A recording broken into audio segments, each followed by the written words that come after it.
ازيكم عاملين ايه؟ كل سنه وانتم طيبين. النهارده هعمل لكم جوله حلوه قوي.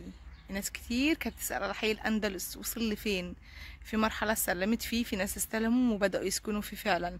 دي كانت المرحله الاولى. المرحله التانية لسه طبعا تحت الانشاء، يعني بتهيألي ممكن شهور قليله وهتبدا تستلم، لانهم يعتبروا خلصوها. المرحله الثالثه لسه شغالين اصلا فيها مباني. فهاخدكم دلوقتي، ده طبعا هنا من الجنة بتاعتي. ماشي، هاخدكم دلوقتي جولة حلوة قوي لحي الأندلس، وهوريكم الحي ال15 والحي 16 وكل حاجة هتفرجوا عليها في الفيديو. فأتمنى تشتركوا في القناة وتفعلوا الجرس واللايك والشير علشان نكبر مع بعض إن شاء الله. وبصوا في آخر أول الفيديو من أول حي الأندلس، وآخر الفيديو هيختم في جنينتنا تاني. يعني أنا همشي من البيت أصور لكم من أول حي الأندلس لحد ما نرجع البيت تاني. الحي كبير جدا ما شاء الله. هتشوفوا وتتفرجوا عليه، هيعجبكم جدا جدا. وهتشوفوا في اخر الفيديو، اسمع الفيديو كله كامل للاخر. لو في اي حاجه اسالني في الكومنتات. هتلاقوا كمان حاجات حلوه قوي في اخر الفيديو. في الجنينه بتاعتنا هنشوف الفواكه اللي طلعت السنه دي. كل سنه نزرع، وعلى ما نيجي نزرع تكون حاجه طالعه في اخر، يعني عما بتطلع وتطرح كده وتكبر وتبقى حلوه، بتبقى في اواخرها. فيا رب بقى ينفع السنه دي الفاكهه اللي موجوده في الجنينه. ماشي يا روحي. فاسمعوا الفيديو كويس وحطوا لايك واشتركوا في القناه وفعلوا الجرس. ولو في اي حاجه اسالني في الكومنتات. ويلا مع بعض ناخد جوله من اول حي الاندلس، وهنرجع تاني للحي 15 في الجنينه تاني. يعني نطلع من الجنينه نكمل نخلص في الفيديو ونرجع تاني نختم الفيديو في الجنينه. يلا مع بعض هنشوف النهارده جولتنا الجميله. كده دخلتنا في اول خالص الحي هوت الاندلس. الحي الاندلس ده في وش الحي ال12 اللي هو ابن بيتك. ده اللي فاصل يعني الحي ال12 ده اللي فاصل بين الاندلس وبين الحي ال16 اللي هو مساكن الحي ال16 كمان. ما شاء الله الحي كبير جدا. دي المرحله الثانيه. احنا دخلنا من الطريق الاولاني دخلنا على المرحله الثانيه. المرحله الثانيه ما شاء الله يعني يعتبر خلاص تشاطيب في النهايه، يعني مده قليله جدا والكل هيبدا يستلم لو في حد في المرحله الثانيه. التالتة لسه شغالين فيها، لكن التانية خلاص تعتبر خلصت اهيت. كل لون دي بتبقى شركات ماسكاه، كل شركة عاملة لون مختلف عن التاني.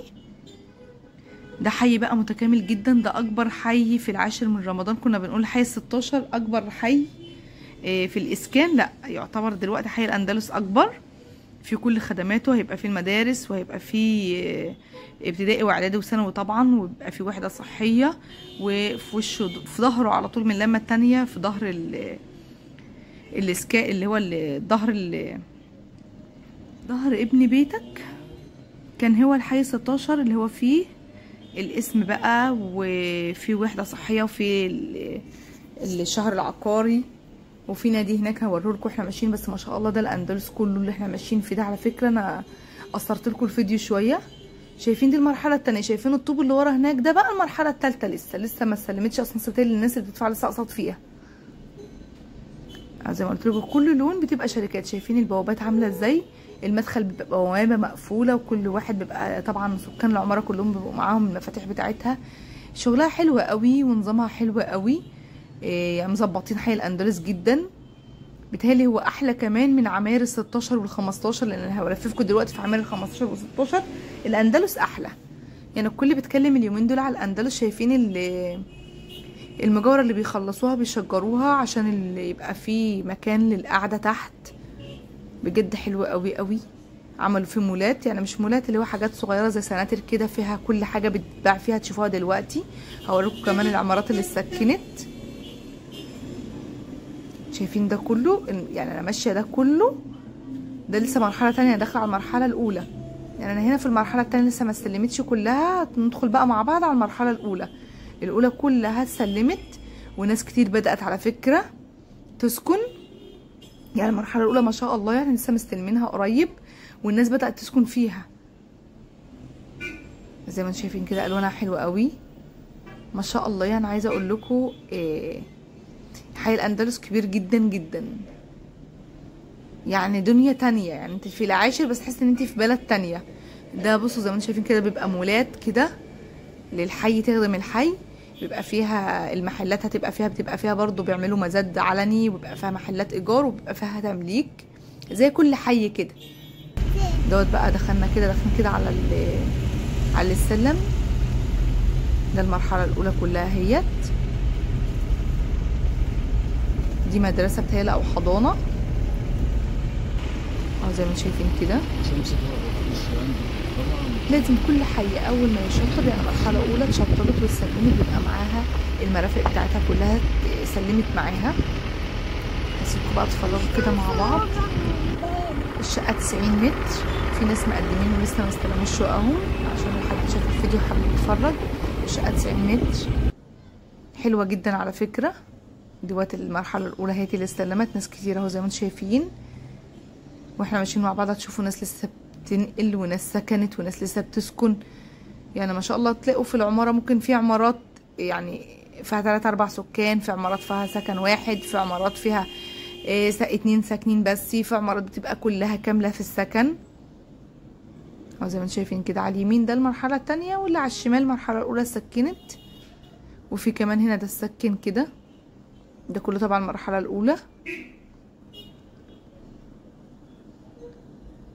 يعني شايفين ما شاء الله بجد الحي حلو جدا جدا جدا. يعني بيتهيألي هو هيبقى تحت دار مصر غير اسكان الحي ال15 وال16. هوريكم كمان حي ال15 وال16 في ناس بتنقل اهو زي ما انتم شايفين. لسه الناس بتنقل اهيت.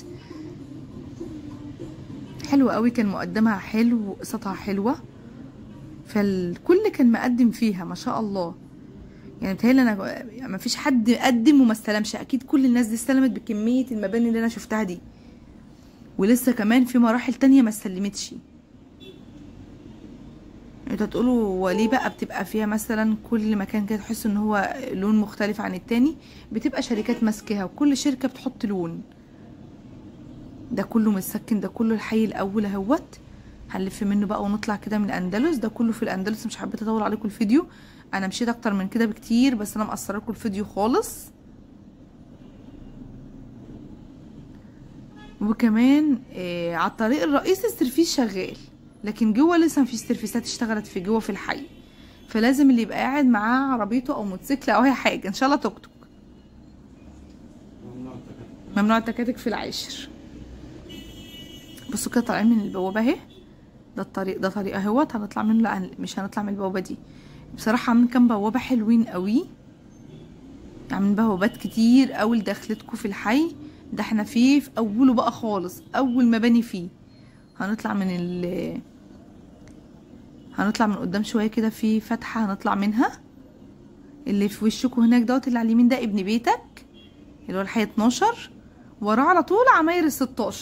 هدخلكم تشوفوها واحنا ماشيين كده، عشان احنا قلنا الفيديو هنبداه من الجنينه بتاعتنا من بيتنا من الحي 15 ونرجع في الحي 15. فاحنا كده هنا خلصنا. على الشمال كده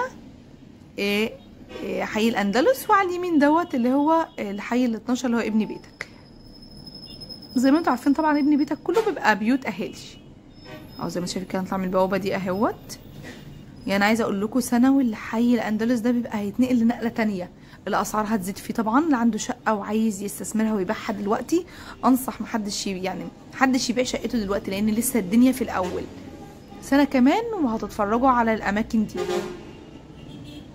طلعنا كده هو زي ما انتم شايفين كده. ده كله كده ورا الحي كله الاندلس، ودي البوابه طالعين منها. طبعا لسه ما خلصتش، بس دي بوابه كده.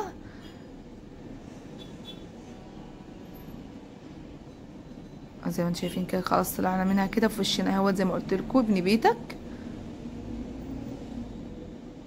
عايزه اقول لكم ما شاء الله، يعني عما توصلوا الاردنيه من حي الاندلس ده قدامك بالظبط 15 دقيقه. على ما تروحوا الاردنيه جوه العاشر من جوه قدامكم 15 دقيقه. بس طبعا مع الطرق ومع نظافه الطرق كمان، والدنيا هناك واسعه وجميله جدا، فما بتحسيش بان انت خدتي الطريق دوت عشان توصلي الاردنيه في 15 دقيقه او حاجه. لا مش 5 دقايق. 5 دقايق انت ب5 دقايق عشان بتجري بسرعتك. ده كله كده حي الاندلس. كده ابن بيتك اهوت. شمال ابن بيتك وعلى اليمين حي الاندلس اهو زي ما انتم شايفين كده. خلصنا كده كله. دي كلها المرحله الاولى. الواجهه دي المرحله الاولى. خدمات الحي طبعا في سنه واحده، وهتفرجوا على الحي ده يبقى عامل ازاي. اسعارها هتزيد جدا زي اي حي كان في الاول، وبعد كده بيبقى يزيد. دي بقى عماير ال16 كده احنا في 16 اهو. ايه ده في ثانيه كده؟ ايوه على فكره في ثانيه في 16 اهوت، في الحي 16 عماير 16 اهيت. طبعا عماير 16 كلها ساكنه، معرفش ده في الاول مستكنين ليه، بس كل العماير دي استلمت، كل 16 استلمت. في لسه عماير ما استلمتش فيه، في لسه عماير ما استلمتش في 16. انا كنت مفكره ان هو تسلم كله، بس شكل كده المكان ده لسه ما استلمش اللي كان في الاول ده. ندخل بقى كده، بدأنا بقى كده في 16 اهو، ده كله 16 بس ده متسلم بقى. كل الناس هنا ساكنه، حتى اللي مش ساكن شقته بيبقى مأجرها. بيبيعوا هنا شقق كتير في العماير دي، بيبقى فيها بيع كتير، بتبقى اسعارها حلوه، بياخدوا اوفر قليل قوي. ده كله 16.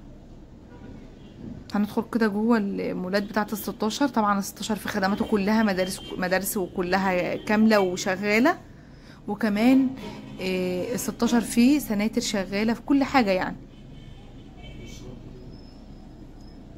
فهو اول ما بيشطبهم حي والكل بيبدا يستلمه، بيبقى مشطب من كل حاجه يعني. السوق يعني سوقه كل يوم فيه سوق، المحلات شغاله، صيدليات شغاله فيه. هوريكم دلوقتي ده كله 16. ده في ظهر على طول حي الاندلس. هندخل كده، الجو حر ولفينا كتير، هنروح نشرب عصير قصب من السوق من هناك، وهوريكم كده، اوريكم الدنيا عامله فيها ازاي. هناك بيبقوا عاملين مولات كده، وكلها بتبقى ايجار او تمليك، مش عارفه والله قوي بيبقى ايجار ولا تمليك يا حماده. المحلات اللي كنا احنا رحنا شربنا فيها عصير دي في ايجار وفي تمليك، ففي ناس بتشتري بتأجر وفي ناس بتشتري تمليك. ده كله 16. هندخل بقى اوريكم دلوقتي، احنا ماشيين كده عشان ندخل جوه 16 في المولات اللي جوه، او الاماكن اللي بتبقى فيها بقى السوق، وفيها مكان الصيدليات، مكان المحلات، فيها كل حاجه. يعني ما ينفعش في العماير نفتح سوبر ماركت او نفتح اي حاجه، لا بيبقى فيها اماكن مخصصه.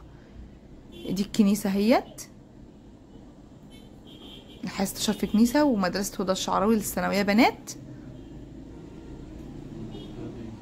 اعداديه ولا ثانويه؟ ثانوي.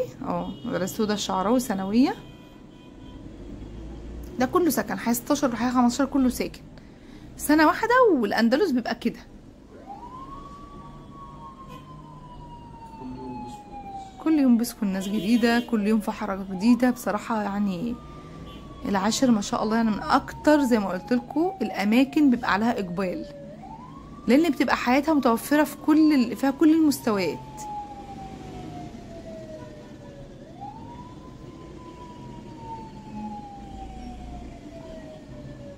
ده كده كله 16. ده كله مش كده في 16 عشان نوصل لوسط المجاورات جوه، عشان ندخل نشرب عصير قصب، واوريكم المكان اللي فيه السوق وفيه كل السوبر ماركت بقى وكل المحلات، او في ظهر العماير دي. مشكلة بس الاماكن دي الحر، بس فين عندنا الحر في ديربي برضو يعني. الجو عاد في مصر كله زي بعضه. لفينا كده اهوت. ده الكنيسة اللي هناك ديت، هناك كنيسة اهيت، عاملين كنيسة. وهندخل كده، هندخل جوه بقى، جوه الحي بقى السناتر كلها، كل اي محل انت عايزاها تلاقيه، سوبر ماركت، صيدليه، شوي سمك، معصره، لب، كل حاجه بتبقى موجوده بقى. السوق كل يوم، قهوه، كل حاجه. لكن ما ينفعش يعملوا اي حاجه في الاسكان كده، بيبقوا عاملين لهم بين كل كام عماره او جوه العماير جوه، بدل بيبقى فيش الا مكان واحد، لا بيبقى في كام مكان. طبعا في حي الاندلس هيبقى زي ده بالظبط. هما بدأوا يشغلوا المرحلة الأولى في حي الأندلس، وشغلوا الخدمات بتاعته.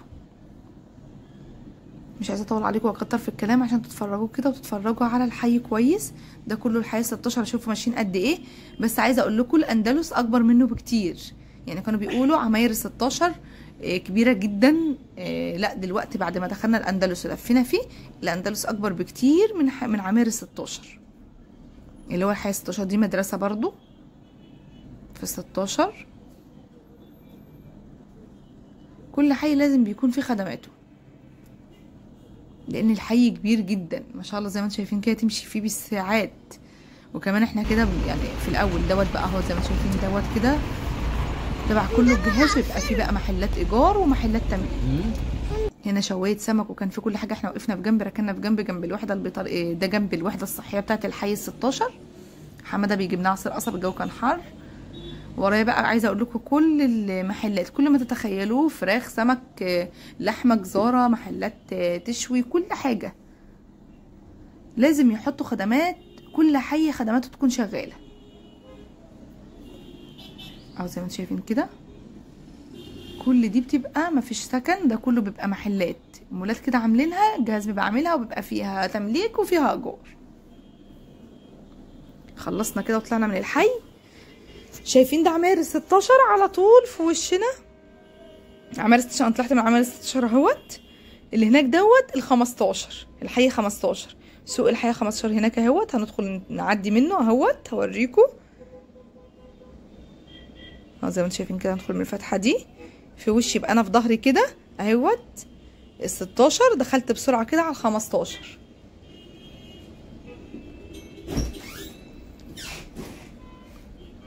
اهو دخلنا كده من سوق. النهارده الجمعه بقى اخر النهار، فالسوق خلاص كده اتشال، بيشيلوه، وبيبقى بادئ من الخميس الظهر، بقعد للجمعه العصر اهو كده. بقى ده بقى الشهر العقاري، وفي مولات واسم شرطه اللي هناك دوت، اللي انتوا شايفينه دوت المبنى الكبير ده.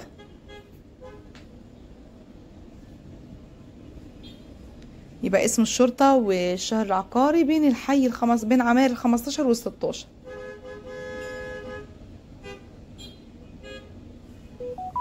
اهو زي ما انتوا شايفين كده. الاسم اهوت في ظهره بقى الشهر العقاري والمولات بتاعه اللي بتخدم الحي كمان 16. وجنبه كده السوق. السوق ده بيبقى موجود كل يوم خميس من الظهر للجمعة بعد العصر. ده عماير 15 اهيت. طلعنا كده على عماير 15. احنا في الحي 15 بس دي العماير الاولى اللي قبلنا. كمان هنا عاملين نادي حلو قوي بين عماير 15 وال16. ده اسم الشرطة. هنا سجل مدني يا حماده كمان، وفي سجل مدني كمان في ظهر اسم الشرطة ده.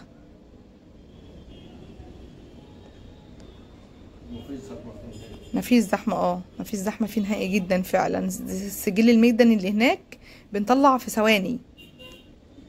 ده ال15 اهوت كده. دخلنا الحي ال15. النادي هناك اهوت. إدارة المرور بتاعت العشر بيشكروا فيها قوي، حماده مرخص فيها حلو قوي. ده النادي اللي على ايديكم اللي في قدامكم هناك دوت، اللي عليه قبه دوت، هوريلكوا دلوقتي. ده كده دخلنا الحي ال15 عماير ال15 بقى. دي عماير 15 ديت الاسكان. احنا بقى واحنا ماشيين كده هدخلكم في ده النادي اهوت. النادي ده حكومي ولا خاص؟ حكومي؟ لا اكيد مش حكومي، ممكن يكون تبع سيتي كلاب.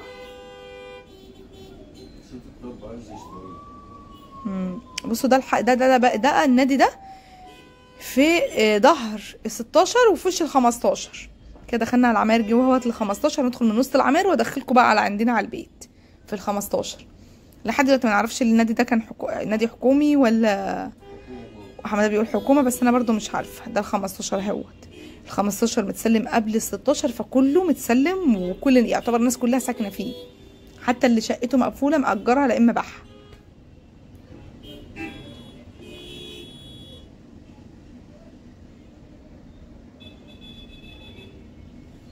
اهو كده خلاص طالعين من الحي كده. طالعين من الحي 15 بقى، داخلين على الاهالي.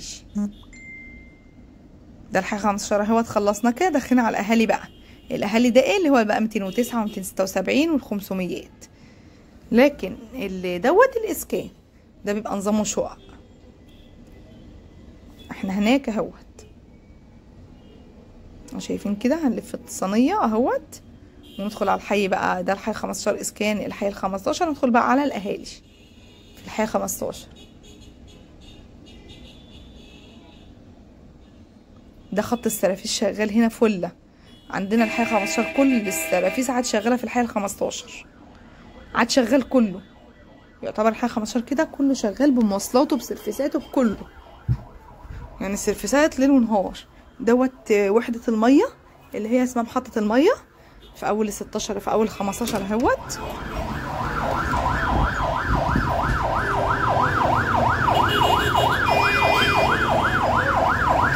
كده داخلين على البيت عندنا كده بقى.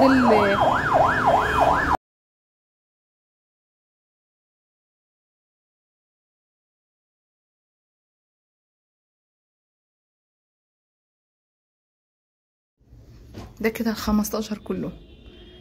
سوري، ده ال500 اللي في ال15. وزي ما قلت لكم ال500 مش بتبقى شرط ان انت تبقي تبني على حق، يعني على وجهه معينه انت بتصممي وبتودي الجهاز وتبني، لكن غير كده يبقى خلفتي.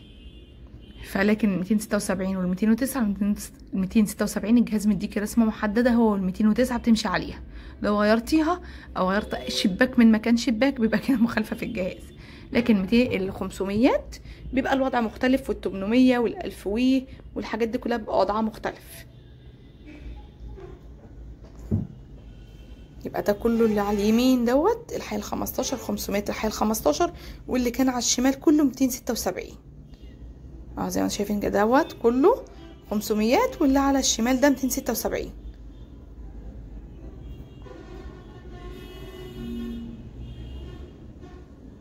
زي ما اهو انتوا شايفين ال500 كل واحد باني بمزاجه. اهم حاجه تطلعوا الرسمه وتوديها الجهاز وتمشي عليها. احنا ده كله في ال15 في مجورتي، بس من ظهرها داخله كده على البيت خلاص اهوت. بس دي ال500 واللي على اليمين ال500 وده 276 كده فاصل ال500 من 276 اهوت. الشارع ده كله 276 اهو.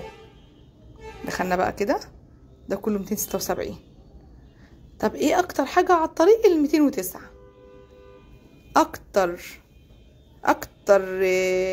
قطع على الطريق ال209.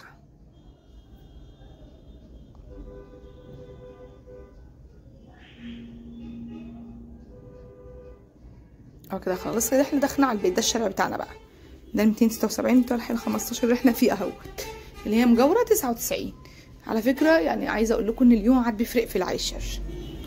اليوم عاد بيفرق في العاشر، طبعا مش في كل المجاورات بس بجد يعني حاجه عدد جميله جدا. يعني اليوم بيفرق بجد.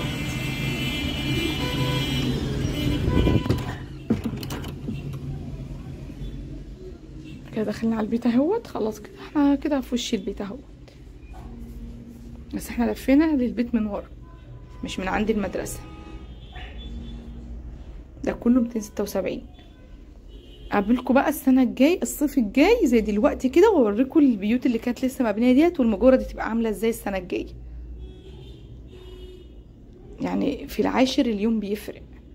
ما تنسوش تحطوا بقى اللايك يا حلوين. شايفاكم اللي ما حطيتوش اللايك، حطوا لايك واشتركوا في القناه وفعلوا الجرس. كده خلاص دخلنا على البيت بتاعنا، خلاص الشارع بتاعنا كده خلاص اهوت.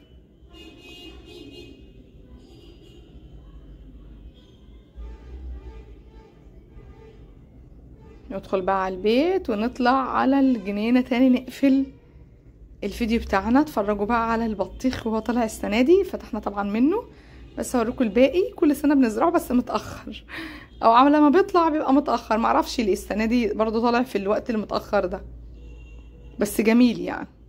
وادم مظبط والجوافه عندنا جميله. وطبعا بقيت الفاكهه اللي قطعوها. الرومان كان فيه كتير والخوخ، بس ما شاء الله الشارع طبعا عاد مليان، فالعيال بيدخلوا يلعبوا ويقطعوا. ادم بقى هو كان عايز يروح ديارب، وقف يقول له بابا يلا نروح ديارب بقى.